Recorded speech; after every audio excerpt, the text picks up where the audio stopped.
Very, very much for this kind invitation. And I think, actually, in all the years I've worked on Cyprus, this is the first time I've actually spoken about the other area that I've done a lot of work on over the years, which is Kosovo.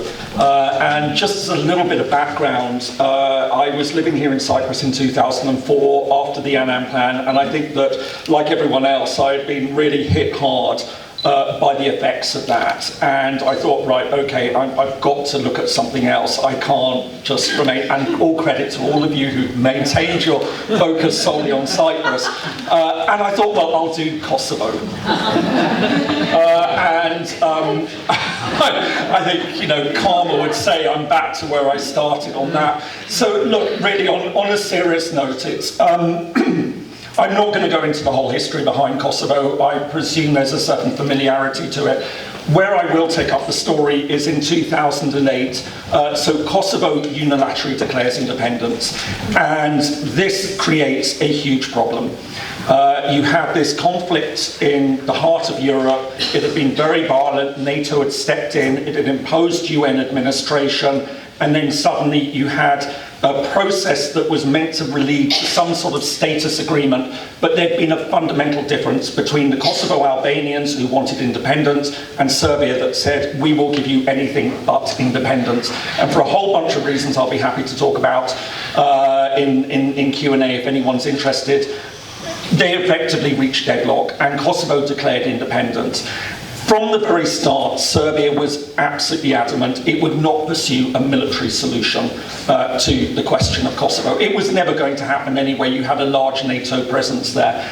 But what it did say is we will fight in two particular ways. The first is we'll engage in a counter-recognition campaign. So we had a large number of recognitions. About 50 countries recognized Kosovo in the first year. And Serbia said, but we will maintain our policy, non-recognition, and we will go out and persuade countries not to recognize. The other thing that it did was adopt a legal approach to the issue, and it took the question of Kosovo's declaration of independence to the International Court of Justice to ask on the legality of the unilateral declaration of independence. And the court, in actual fact, came back with a very interesting ruling, partly because, and I looked into it, Serbia deliberately asked the wrong question. It asked a question that it knew, and I think was under a lot of pressure from countries like the United States, Britain, Germany, France, which had all recognized Kosovo.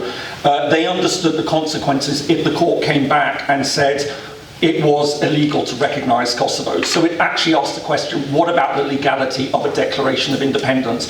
And the court essentially came back and said, except in very clear circumstances where it's prohibited, of course, Northern Cyprus being one of those cases, Bosnia being the other that it cited, it said there is no general prohibition under international law on declarations of independence.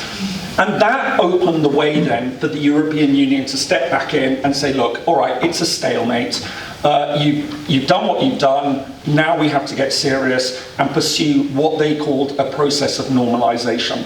Now, by this point, the large majority of EU members had recognised Kosovo's independence. There are just 5 EU members that don't recognise, and of course Cyprus is one of them, Greece is another, Slovakia, Spain and Romania are the 5 non-recognisers.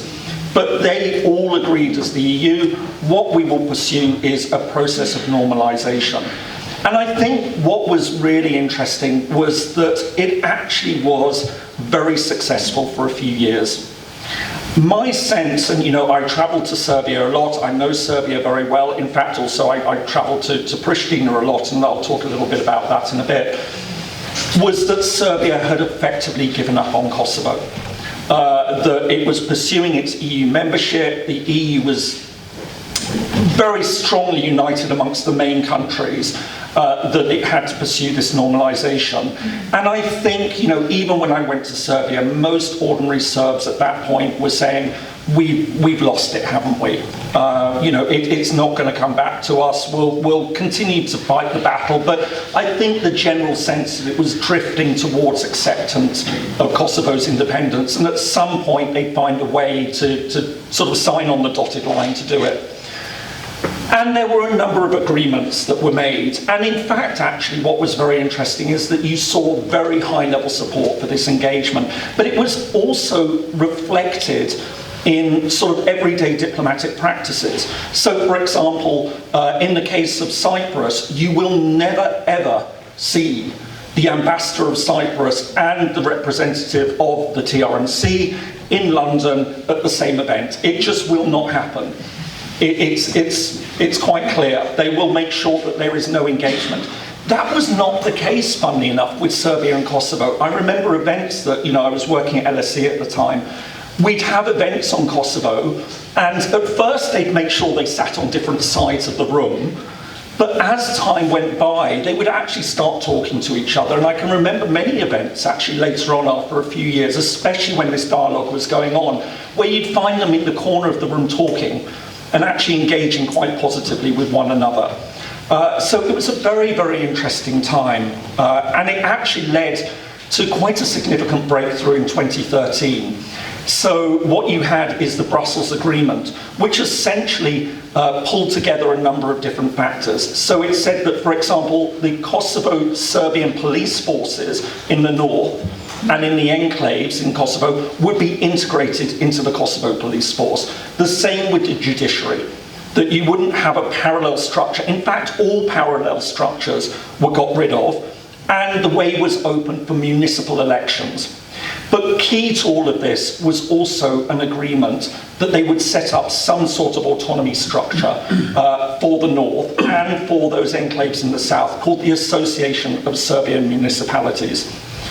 So what it looked like by around 2014 is that things were moving in a direction that I think most people felt were broadly positive. There was no discussion about Serbia recognising an independent Kosovo, but certainly there was a very good indication that Serbia had effectively accepted it. And I won't talk on record, but in the Q&A I'll mention, if somebody wants to ask, about a very, very specific incident that struck me that was actually quite remarkable.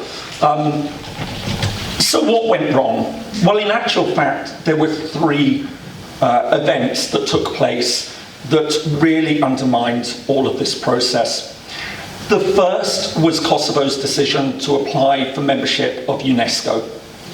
For Serbia, this was a huge no-no. It said, listen, we're willing to accept in many different ways. If countries want to recognise, we'll try and stop it, but we can't, But Kosovo is also home to some very, very important Serbian Orthodox Church religious sites.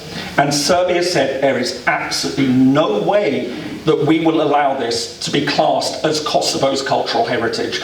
This is Serbian cultural heritage in Kosovo, and this cut really, really close to Serbian thinking. But what was crucial in all of this is that they successfully stopped Kosovo from joining UNESCO.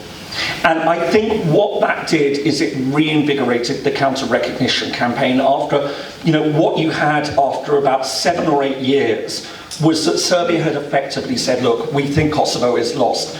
This then gave them the real sense that maybe it isn't. And what we saw after that was a renewal of that counter-recognition campaign. The second element in all of this was the Kosovo Constitutional Court handed down a ruling that didn't say specifically that the Association of Serbian Municipalities was unconstitutional, but said key factors behind the proposal ran counter to Kosovo's constitution. And what you then saw is that the government took that and it became a sticking point for any movement on this vital element of autonomy. And I think that that really undermined trust. Interestingly though, what we did actually see at that point was that in Kosovo, you were coming up now for a decade after the Declaration of Independence. And I remember very clearly that there was a change in attitude amongst the senior leadership in Kosovo at the time, saying, look, we're in a problem, we're in deadlock, we've got recognition from a large number of countries. We never knew exactly how many countries, and I followed this very closely. I think the high watermark was about 113 countries recognised Kosovo, out of 193 in the UN.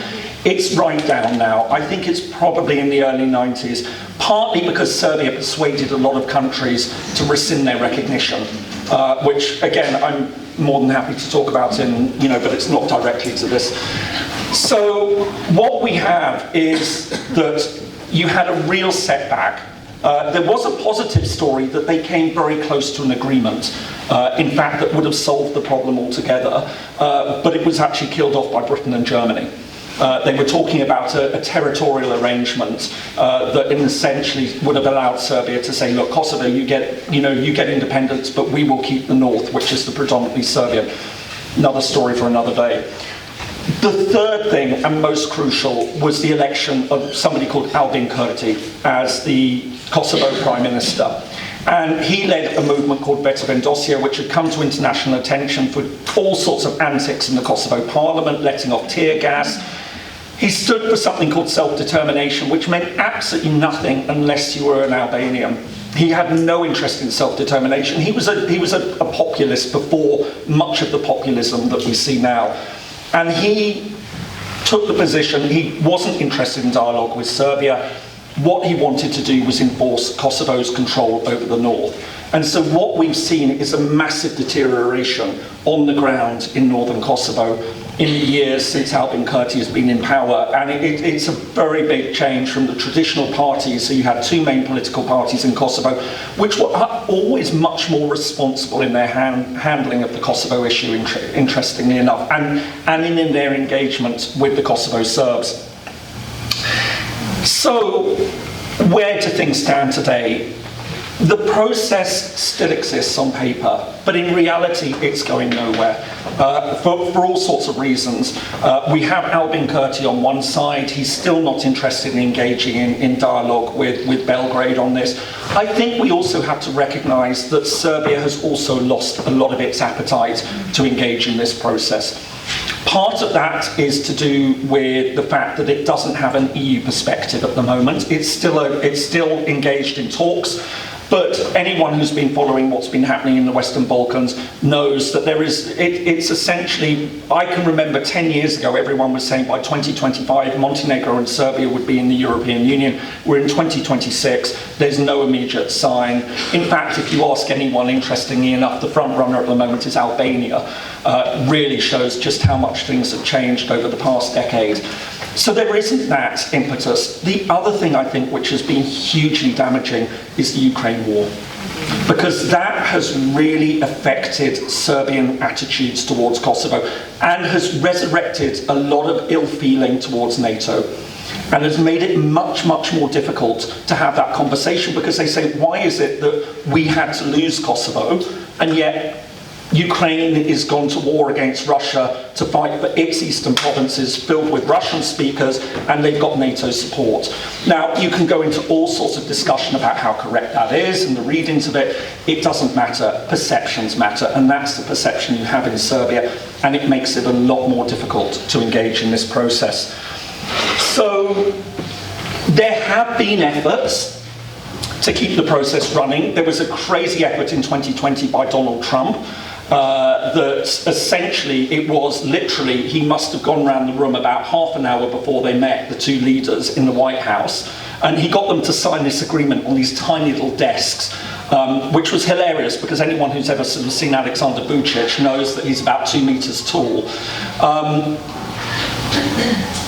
The EU also sought an agreement in 2023 that essentially is based on what's called the two Germanys model. So this was an agreement brokered by France and Germany that Kosovo and Serbia would essentially engage with one another. They'd recognise things like passports for daily use, customs stamps. They'd even open permanent offices in one another's capital. But it wasn't a written agreement, it was a verbal agreement, and it's gone nowhere since then for all the reasons that I've just outlined. So essentially, the Kosovo-Belgrade-Pristina dialogue has been a fascinating process. It was one that started off with a lot of hope, a lot of optimism, seemed to be going in the right way, but rather, as you were talking about in the case of Abkhazia and Georgia, these days it really doesn't give a lot of hope for anyone who's watching. Thank you.